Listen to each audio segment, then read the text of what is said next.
ரூ. 2,00,000 முதலீட்டில் ஏற்றுமதி தொழில் தொடங்குவதற்கு நமக்கு என்னென்ன செலவுகளாகும், எப்படி என்னென்ன மாதிரியான ப்ராடக்ட்டை சூஸ் பண்ணலாம், அதை பற்றி விரிவாக இதில் பார்த்துடலாம்.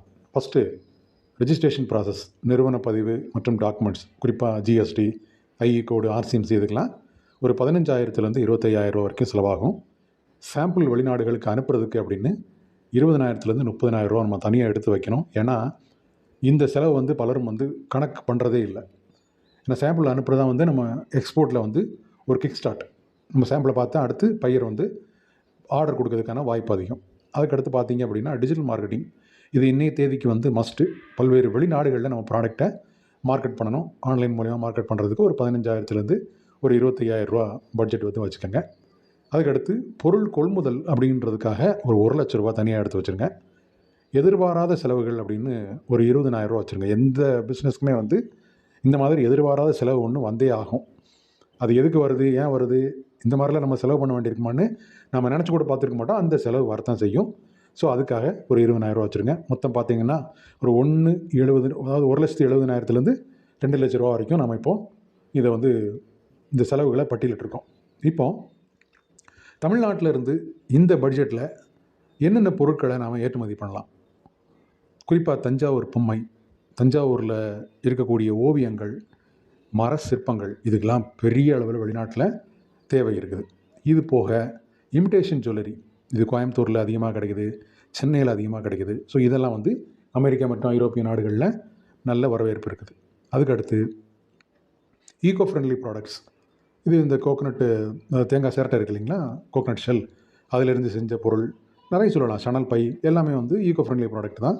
ஸோ அதுக்கு ஐரோப்பிய ஒன்றிய நாடுகளில் மிகப்பெரிய அளவில் வாய்ப்பு இருக்குது. அதுக்கடுத்து சில ஜவுளி பொருட்கள், குறிப்பாக பார்த்தோம் அப்படின்னா அந்த டிஷர்ட் அதெல்லாம் பண்ணிட முடியாது. சில ஜவுளி பொருட்கள் அப்படின்னா அந்த கிச்சன் டவலு, அதுக்கடுத்து பாத்ரூம் டவலு, இதெல்லாம் இந்த மாதிரி இன்வெஸ்ட்மெண்ட்டில் வரும். கரூரில் இது கிடைக்கும். ஆப்ரான்ஸு, அந்த மைக்ரோவேவ் அவனுக்கான க்ளவுஸு, இதெல்லாம் இந்த பட்ஜெட்டில் வரும். ஸோ அந்த மாதிரி பொருட்களை நாம் வளர்ந்த நாடுகளுக்கு ஏற்றுமதி பண்ணலாம். அதுக்கடுத்து மதிப்பு கூட்டப்பட்ட உணவுப் பொருட்கள், சில மசாலா பொடி, ஊறுகாய், அப்பளம், இதெல்லாம் வளைகுடா நாடுகளுக்கு ஏற்றுமதி பண்ணலாம். ஸோ இந்த மாதிரி நாம் பட்ஜெட் போட்டு ஒரு ₹2,00,000 பட்ஜெட்டில் என்னென்ன செலவுகளை நம்ம பண்ணணும்னு சொல்லி பிளான் பண்ணி, அதில் பொருள் கொள்முதலுக்கு அப்படின்னு சொல்லி ஒரு ₹1,00,000 ஒதுக்கி வச்சுக்கணும். இந்த ₹1,00,000ங்கிறது கம்ப்ளீட்டாக ஹோல் இன்வெஸ்ட்மெண்ட்டாக இல்லாமல் ஒரு சில அட்வான்ஸாக கூட நம்ம ஒரு ₹1,00,000 கொடுத்து ஒரு ₹2,00,000க்கான பொருளை வாங்கி ஏற்றுமதி பண்ணி திருப்பி அந்த பணம் வந்த பிறகு திருப்பி பேலன்ஸ் பணம் அவருக்கு செட்டில் பண்ணலாம். ஸோ அப்படியும் பார்த்துக்கலாம். அல்லது அந்த மாதிரி ஒத்துக்கலை அப்படின்னா ஒரு 1,00,000 நம்ம பர்ச்சேஸ்க்காக ஒதுக்கி வச்சுருக்கோம் இல்லைங்களா, அதையே நம்மளோட கொள்முதலுக்காக யூஸ் பண்ணி நாம் அதையே பொருளை வாங்கி நாம் ஏற்றுமதி பண்ணலாம். ஸோ இந்த மாதிரி ஏற்றுமதி பண்ணும்போது நம்ம கவனிக்க வேண்டியது என்ன அப்படின்னா, எக்காரணம் கொண்டும் ஆரம்பத்தில் கடன் கொடுக்கவே கூடாது. 100% முன்பணம் வாங்குறது அப்படின்றது ரொம்ப ரொம்ப நல்லது ஆரம்ப காலகட்டத்தில். அதே நேரத்தில் இசிஜிசியில் பையரோட கிரெடிட் ஒர்த்தினஸ் செக் பண்ணிக்கிறது நல்லது. அதே மாதிரி ஷிப்மெண்ட் அனுப்பும்போது அதுக்கான காப்பீடு இசிஜிசியில் எடுத்துக்கிறது நல்லது. ஸோ இந்த இன்வாய்ஸு, பேக்கிங் லிஸ்ட்டு, இதெல்லாம் ப்ராப்பராக டாக்குமெண்ட் பண்ணணும். அதில் எரரே இருக்கக்கூடாது. எரர் ஃப்ரீ டாக்குமெண்ட் நம்ம பண்ணியாகணும். இதெல்லாம் ரொம்ப முக்கியமான விஷயங்கள். ஓகே.